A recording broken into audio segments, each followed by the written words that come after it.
Hello, YouTube, Pinterest, Twitter, Facebook, mostly Facebook, and people who use Pinterest, and Twitter, and that, but mostly Facebook and YouTube. My name is Doris. It's been a while since I recorded my last video, and this subject is on narcissism and physical abuse, and it's linked in with people who are close to you, and sometimes these kinds of people and other types of people will have spirits attached to them and or speak to them, people who are vexed and or possessed by demons. And the ones that you love and care for, whether or not they're vexed or possessed by demons, they're affected by this condition. The condition of narcissism is when people are in this self-righteous character, like they're above other people, like they're all that in a bag of 10,000 flavored chips, will be in denial of anything they will say and do wrong to other people. And they know and are aware sometimes of how they treat and talk to people. Then when they get checked and put in their place, it could be with anybody, but you'll see signs of it. If you're keen to discern behavioral patterns and signs in these types of people, you'll see that they're very arrogant. And this is a popular subject, and I've studied this subject for months before I decided to come out with this video. And I kind of feel bad for them because a lot of them are being controlled by demons that they don't realize. They think are voices in their heads. Their subconscious is being controlled by them, and it's not normal human behavior. And you can see it in their body language, and you can hear it in their voice that a lot of these kinds of people are not normal mentally. So you kind of need to not mess with them or trigger them in a way where they will feel like they need to have that heads up over your life and treat you like a puppet or a doormat. And you have to see within these people that they need help. And even if you're there for them, if they choose whether or not to listen to you, there's always some type of intentional motive behind that. Forgive me, that's my phone. I apologize. And these people are called toxic people. And you want to love them, you want to get close to them and give them advice that you know that'll help them later in life. But they feel like they're beyond being listened to with whatever's going on with them. Because half the time when you listen to these people, it's them talking about themselves, or they'll talk like they're not in their right minds. And then sometimes when they do something wrong to somebody or say something wrong to somebody, they'll blame you for it. You know, and that's how a lot of relationships start off with these kinds of people. They do the love bombing thing. I heard about that. These are new terms to me. The love bombing thing,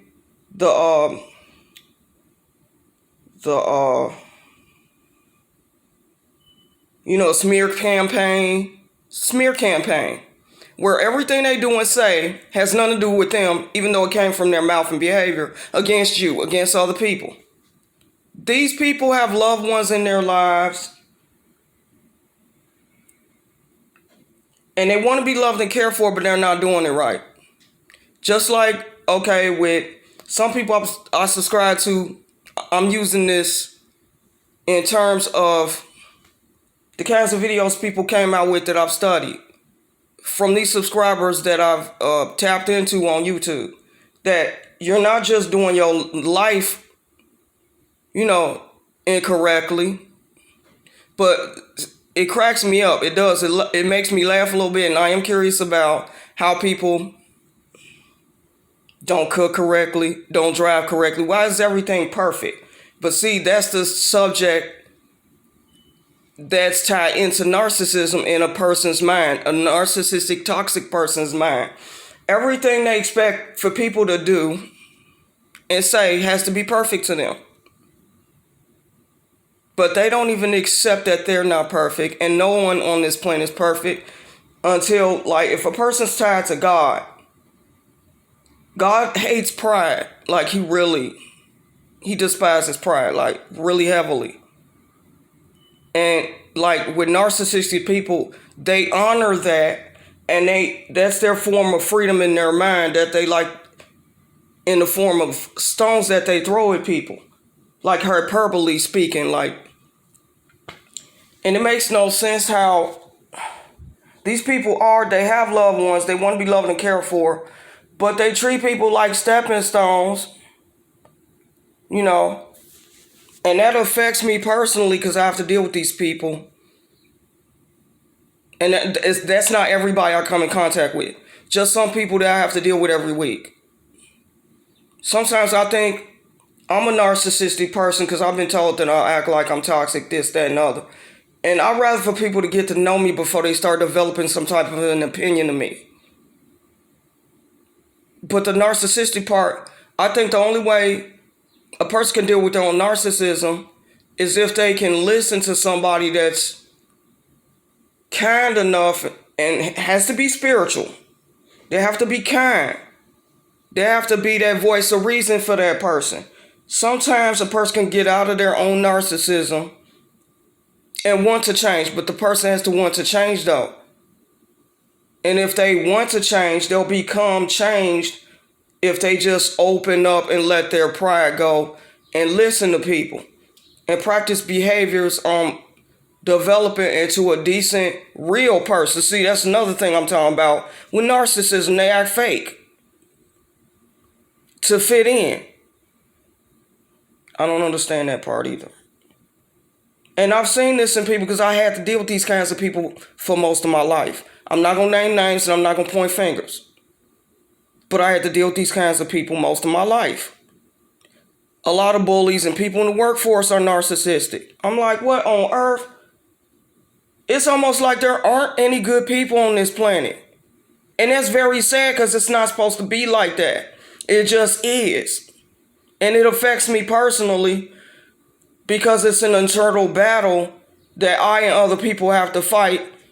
Even though I may not be narcissistic, I may not be, but there are toxic behaviors that I have that can rub off on people. And vice versa with other people on me. And you got to be careful with that. You got to watch people. You got to be careful about how you treat people and talk to people.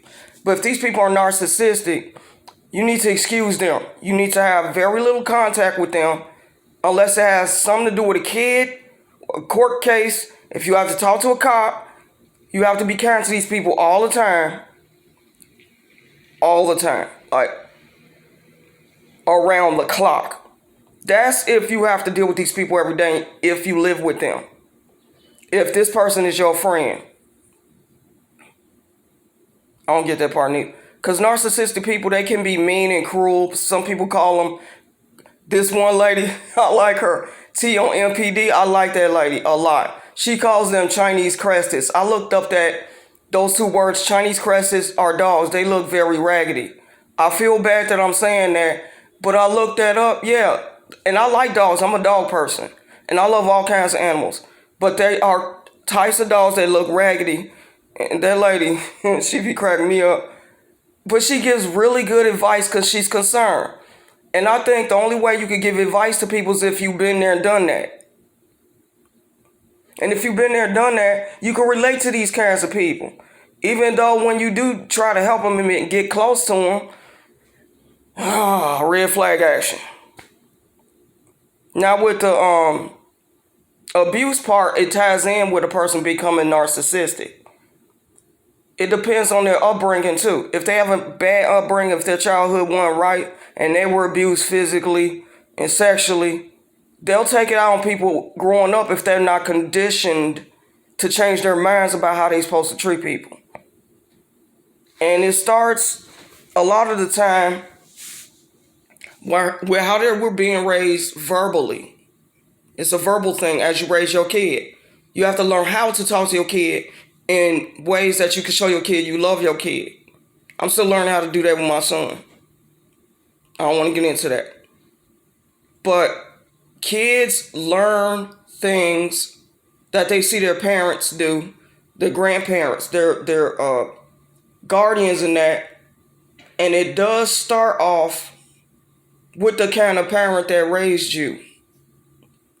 Because some parents, no disrespect to anybody, I'm just telling it like it is. A lot of parents are narcissistic. So they bleed that into their kids based on how they raise their kids.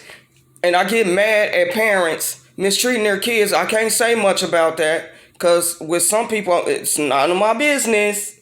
It's never any of my business. But when you see something, sometimes you're supposed to say something. And with these parents, they feel like since they have something that belongs to them, they want to use that control over that kid. That's the thing with narcissism and abuse. It's a form of control over another human being. I don't like that. I think people should use control in good ways. Control your child by raising your child and love your child without putting negativity and discouragement in your child. Because they will watch you. People underestimate their own children and grandchildren. They will watch everything you do and say because they're around you all the time. And when they're around you all the time, they go on what you say. They go on how they watch you treat other people, themselves, and with the other kids too. If they got brothers and sisters, they go on that.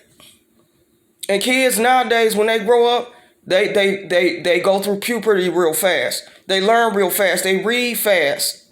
They speak fast.